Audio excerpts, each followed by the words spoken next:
Sistem respirasi adalah sekumpulan organ yang terlibat dalam proses pertukaran oksigen dan karbon dioksida di dalam darah.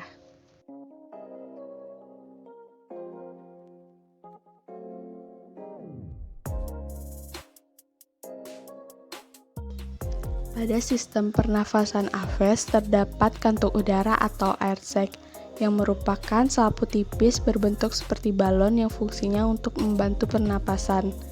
Kantung udara tersusun atas sel yang tipis dan sedikit pembuluh darah. Pada pembedahan ini terlihat beberapa air sac kecuali posterior thoracic sac dan cervical air sac.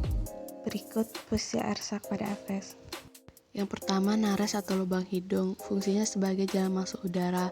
Ada nares anterior atau bagian luar dan nares posterior di bagian dalam.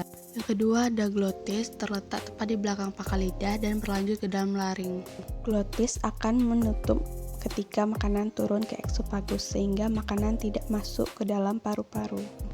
3. Ada laring, yaitu bagian yang disokong oleh kartilago cricoid dan kartilago arytenoid. 4. Ada trakea atau saluran utama pernafasan, berupa pipa yang tersusun dari tulang rawan berbentuk cincin yang diselimuti oleh otot-otot polos. Pada ujung trakea terdapat penyempitan, itu dinamakan siring yang merupakan kotak suara pada Aves.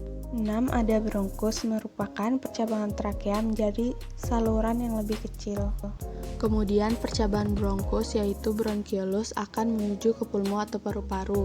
Paru-paru berukuran kecil dan menempel pada tulang rusuk. Pada Aves tidak terdapat alveolus, tapi digantikan oleh parabronki yang merupakan percabangan dari bronkus.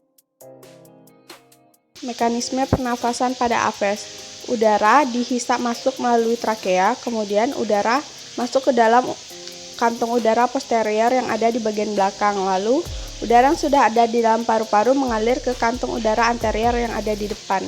Ketika menghembuskan napas, udara yang baru di dalam kantung udara posterior mengalir ke paru-paru, sementara udara berisi karbon dioksida yang ada di kantung udara anterior mengalir ke trakea.